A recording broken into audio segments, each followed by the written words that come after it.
You can lead this one because yeah. But okay. So we're gonna start in order. So the first topic that I have for us to talk about today, is just a question: Are healthy relationships boring? And the reason why I came up with the topic is because I saw it's always Twitter, right? It's always Twitter. I think a little bit on TikTok too, but it was mostly Twitter, where somebody was saying how they feel like healthy relationships are boring. And some people were like, that's not boredom, that's peace. And some people was like, yeah, it's peace, but some people were like, it's still boredom. And it just had me thinking, I'm like, I don't know. Like I feel like people's definition of boring. We got to start with that as the root. But to answer the question first, are healthy relationships boring? I think it depends on the relationship.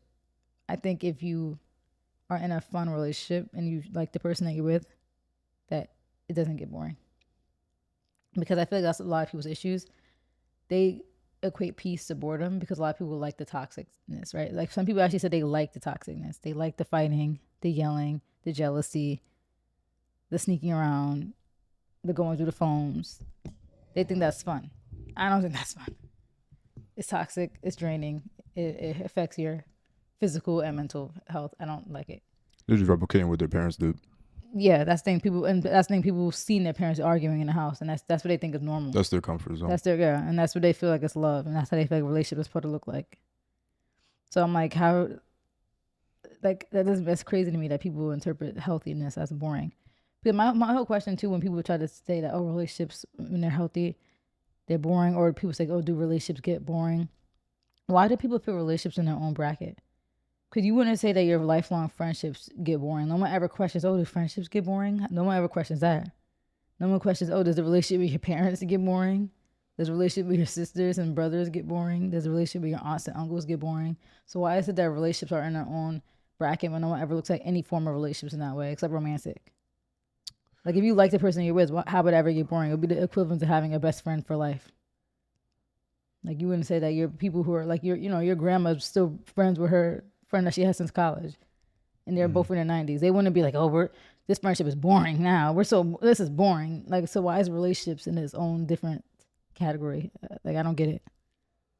But like you just said, I think you answered that great. Is like you said, like that's what they're used to. They're used to that toxicness. So when they see that, they're like, all right, now what? But that's because I feel a lot of people don't form relationships out of actually liking each other. So they just form it as like out of either like lust and out of arguing. So when those two things disappear, they're like, now what? I also think people's reasonings for being in a relationship are different than they really should be based on the person at the end of the day. It really should be who this person is at their core. Yeah. And then all the other things like money and all that other stuff comes after the fact. But I don't think people tend to get into relationships for the right reasons, and so that's why they end up feeling bored with them, because like what you're trying to gain out of the relationship, it was flawed in the first, and like the whole point of it was flawed in the first part. So like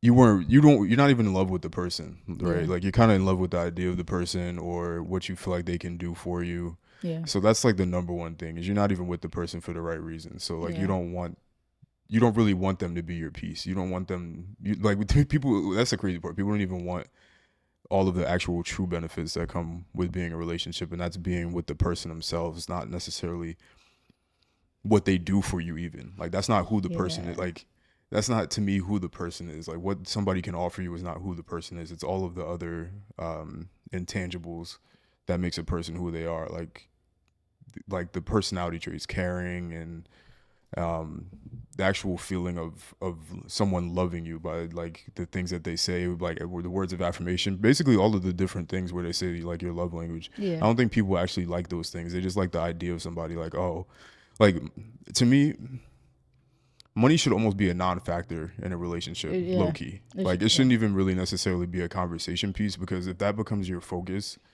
whatever you put your focus on in a relationship, is this is what you want out of it, that's going to be the same thing that hurts you too. Yeah.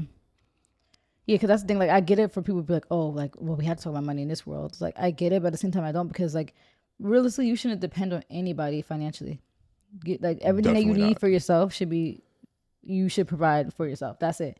So there should be no, like, goal of looking for somebody with money when you're dating. Yeah. For me, I'm like really grateful that me and you met when we did.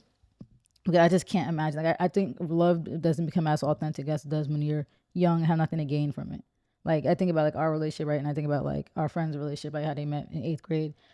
For me, these relationships feel more authentic because there was nothing to gain from it. You just love the person because you love them. Like you were genuinely building a bond. Like there was no, oh, can this person buy me this in 8th grade or senior or freshman in college? There was no, can this person buy me this? Can this person provide for me? Like it was just like we like each other. Our personalities match, and I feel like the love is real. So I feel like I'm just thankful that we didn't have to date in this climate because I feel like that your relationships have less and less chance of being authentic the older you get. Yeah, and to answer the original question, are healthy relationships boring? I think that they can be, but I think that they're boring if the people are not compatible. Yeah. Because I think if you're compatible with the person that you're with, it'll always be fun somehow, some way. Like you can find fun in watching something simple mundane, like a movie, or just telling jokes with each other, or just being goofy. Like all of those different things will make something not feel boring, but you don't actually really like the partner, in my opinion. So that's why when there's not money being spent or there's some activity that you're doing, when you're just sitting with each other together, that's why people feel bored, because they don't actually even like the person. They just like for whatever that they could do for them. And that's what I would consider it to be, like the thing that would make something boring is just you just don't like each other. Yeah. Or you might just be boring people. Like, so they can be, but for the most part, they don't have to be. Like, I also think that money does have a factor in that as well. Like if you have more money, you're gonna have more things to do. Yeah. But whether you have money or not, if you find yourself being bored, like at all, just in general with your partner, then that's a compatibility issue, in my opinion. Yeah, cause that's the thing too. Like we had to think about like what boredom is to people. Cause like does life get boring? Like boringness is like a part of life, but it's like the relationship itself is not boring. It's almost like when I person was breaking down like marriage, where she's like, marriage isn't hard. She said life is hard, but marriage isn't hard. That's why I feel relationships don't get boring, but life could get boring. So yeah, but it's like, what do you do in those boringness? Like in our mundane everyday, what could be considered boredom, but we're enjoying that mundaneness. We're enjoying that boredom because we like each other. We're watching a YouTube video. We're watching a funny Netflix video, right? We're watching a scary movie, like you said. We're laughing. We're just making jokes. We're talking about life. We're talking about our days. It's not boring. I think it depends too. Like for me, actually, to be completely honest, I don't think I've actually been bored since I was in high school, because there's so many different things that I need to do on a daily basis. Like my weekends aren't even a time to relax. Like I'm always still constantly doing something. Like I haven't been bored since high school. That's a good point. Boredom, honestly, to me equals that you don't have nothing going for yourself. You don't have a life. Low key in a way, because I always have something to do, right? Like we just came from a family event, and then like and while in the car, I'm studying for the CPA exam. And then tomorrow, obviously, I have to edit this, which is probably gonna take like 8 hours to do. Food shopping. There's always something for me to do. So I don't ever, even if something's mundane to me, I haven't felt boredom since high school, because that's like I really had nothing to do. I had no, even with extracurriculars, like. I'm done at 5 o'clock. Like if I was doing some sort of extracurricular activity, like I wasn't so busy. So yeah, I might have been bored, especially in the summer. I'm not over people's houses every day. So maybe there might be some boredom that kicks in there, but I haven't been bored since high school. Ever since then, there's always been something to do. Honestly, for me, it probably been not even since then, because I've like, maybe, some of those summers. Relaxing ain't boring to me. Like I'm enjoying relaxing. That's the thing. People don't like themselves, so they don't enjoy their time with themselves, and then they don't like their partner, and they don't enjoy their time with their partner. So they need some sort of stimulation to not feel bored. But yeah, I don't think healthy relationships are boring, because our relationship at this point is extremely healthy, and we do tons of fun shit, whether we're spending time here or we're traveling the world somewhere. I never feel bored. Like I'm never like, bored. I'm bored in this. Yeah. Like I literally look forward to you coming home every day. Like my mom, when I was on FaceTime, she's like, "Why are you looking out the window for him? Are you pregnant?" I'm like, "No, like I'd like the person I'm with." Yeah, why are you looking out the window like a dog? Because I was just sitting here and I was like, let me see if he's home. And I looked at the windows and I was like, "Oh, he's home." That's so sad. I get excited to see you every day. That's like a sign of a healthy relationship. That's so sad. Did you like tap on the glass? Like, I waved and you didn't see me wave. You put your hand on the glass. You know what's funny? Actually, every time I come home, like I look in the window, but I can never tell. No, I just can never tell. If there's any movement. Yeah. Like it's kind of hard. I was actually, I literally like pulled the blind back and I was like, wait. Because I didn't see that. Because I remember that person was in your spot, so I was watching. Oh, yeah. I always look up here. But I literally look forward to you coming home. I look forward to coming home from work. Like if I'm in the office, or it's like I'm sure maybe you feel the way like that way too. Like when you're at work. I hate being at work. Like, and then you see some people work as their escape because they don't like their partners. Like, no, for me it's the opposite. Like I love being here. Like this is my comfort zone. This is my peace. Yeah. So I'm never bored. And that's the thing too. Like we mentioned, like I feel like you said, the basis is people don't like their partners. But there's so much like I think about right now, right? Like there's so much to look forward to. Like we were just on a ride down to your family's party, right? We're talking about all the places we want to travel to within the next 3 years, right? And so we just have like, we watch videos all the time about there's so many places to go. We're never gonna run out of places to go, like for end of life. So it's like that's for me is something to always look forward to is a new trip that we constantly do, right? Me and you, we have a running food list, an extensive food list of all the restaurants we want to try, an extensive date list of all the dates we want to go. Like we keep a constant list of things to do, and also too like we have a whole next stage of our life to look forward to, like raising a family together. That's fun to me. Like that doesn't seem like it's gonna be bored. Like I'm gonna be fun, like going through teaching our kids how to walk. The first time they say mama or dada, right? Like the first time like they're doing stuff, and then even them going to college, like that's 18 plus years now to look forward to all the new things that your kids are going to be able to, all the experience that we have, be able to introduce our kids to that. Like how do people not think that's fun? Like how to like in people's mind does that get boring when you're constantly looking forward to a new stage in your life? Then after that, after your kids grow up, you look forward to retirement together. So there's constantly, I think there's constantly something to look forward to. That I don't know how people get bored. They just don't like their person. Yeah, I think there was, I forget, some rich person said this, but I do tend to agree with it. If you aren't getting money, you're not allowed to be bored. Exactly. Because you should be focused on getting some money. Yeah. So how you bored and got no motion is kind of how it would translate to today's language. Like you got no motion. Yeah. You're probably crying on the internet about your finances, but you're bored. Like you're not allowed to be bored and you don't have things going for you. Those two things can't happen. Hold up, let me finish. Sorry. Those two things can't happen. And also the only other way you're allowed to be bored is if you actually have money. And that's what I was about to say. If you have money, if you have too much money and you go places. If you've accomplished everything, like you travel everywhere all the time and you're doing a bunch of different experiences all the time, then you could be bored because it's how, it could get repetitive, right? Yeah. After a certain point, of course, there's a million different things we haven't done in New York, but sometimes we've been so much and done so many different things. It's like, all right, but then what do, right? We sat down, brainstormed, add a whole bunch of additional things, and now you go continue to knock those off. So even then, but for somebody that's rich or wealthy, they definitely can be bored, but they're basically the only people that are allowed to be bored. Yeah. If you don't got motion, if you complain about money, if we see the numbers, so we know it's a lot of people, then you're not allowed to be bored. In general in life, but also in your relationship. If you're bored, go get a new certification. Go do something. Go back to school. You haven't accomplished everything that there is in this life, so there's no reason for you to be bored unless you just don't have ambition. But I think most people don't. So. And I think most people don't either, and that's why the money. Because you see it, right, with people's work ethic in the gym. Like I was just remember that girl that posted that woman. I gotta condition myself to not say girl. That woman that posted that picture of her back, and everybody wanted her back. Yeah, that with the dress. Somebody was saying how to get it, and I'm like, I see this stuff all the time, right? Like, what's your workout routine? No, like, hold up. Like, everybody will cling on to stuff like that and download so-and-so's new workout plan that's going to make you look like XYZ. I swear 99% of the time, the people that are buying those things never end up looking like the person's plan that they paid $100 to get. And all the people in the comments that feel so ambitious about achieving that goal, they never do. Yeah, people don't have discipline. A lot of people's excuses like, oh, well, life gets busy. It's like, well, yeah, but the people who are successful have discipline.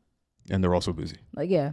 Like, that's why, sometimes I make excuses with my CPA exam, right? But I know, I'm self-aware. I know that I have not disciplined enough, and that's why I haven't done it.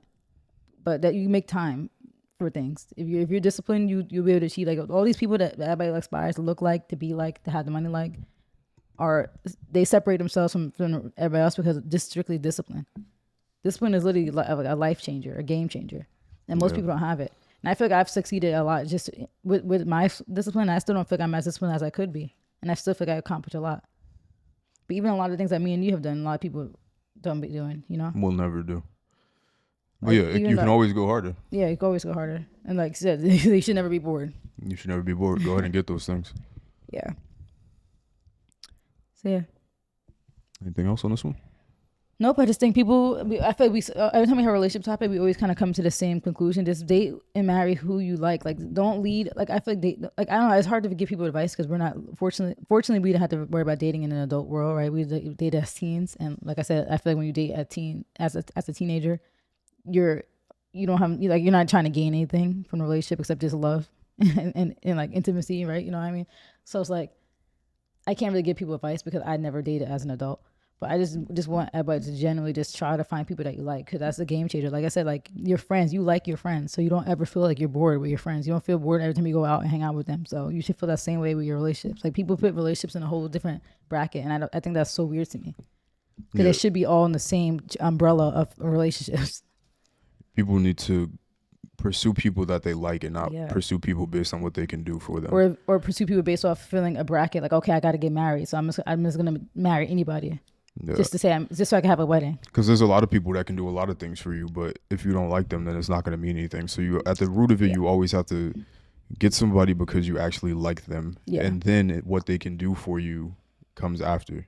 Yeah. Like in a college example, we like each other, but there's literally nothing we can do for each other. We don't have we ain't got no motion. We don't have no finances. No money. We don't have any means. We didn't have nothing. Well, you had a car, but not freshman year. It wasn't my car. And it was in freshman year. You didn't have it on campus, so we don't have nothing going for us outside of just simply being in school. But you like the person, and then everything that they can do for you after the fact comes after the fact. Yeah, but we already built such a foundation before that, and then it just happened to be that me and you both were successful people. Even though we have a quote unquote unique example, because it's not necessarily unique, but not everybody, goes to school.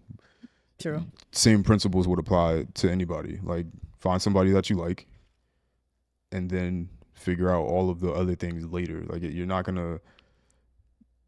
Don't pick the person because they have money and they're driving this car and you foresee them taking you to this restaurant. That's what they can do for you. But anybody can do that. Like, you can go get anybody. You can get any older man to go pay for these things for you. It's more important to like the person first. If you plan on having a sustainable relationship, like the person first, and then either build things together or figure out how you can work in the money part or whatever else it is that you feel like they can do for you, whether it's being your emotional support, all those other things. Like the person first, and then everything else will come at some point. And if it doesn't, then leave and get somebody else. But I feel like you won't have as much of a bad experience or a tough time finding people and staying in a sustainable relationship if you like the person first. Yeah. And don't like them based on what they can do for you. Like them for them. Yeah. That's why we noticed too. I think a lot of unless something happened, things happen, a lot of relationships that we see in our life were started college or before. Like, think about there's so many people that from Montclair that I know are engaged now, are married, right, or still dating. Obviously, we just saw your cousin who's with her her college boyfriend. Us, like I said, our friends, 8th grade. Both my line sisters who are married. That's because high school, middle school relationships like this, It's just that whole premise. You like the person. Yeah, you actually like them. And that's why people always end up going back to them. Like when they go out and they try to date other people and they end up always going back to that first love, because that's when it was real. Like there was nothing to gain from you liked them. Yeah. Yeah. The best type of relationships. And I'm glad I found you, because who knows who would have been dating us in the adult world when there's so many intentions on, trying to date. Yeah. Yeah. I'm just happy that, honestly, in my opinion, I'm just happy that my struggle is not everybody else's. I mean, their struggles aren't my struggles. It's like, y'all be safe. I'm not bored here, and I never will be, so you guys have fun.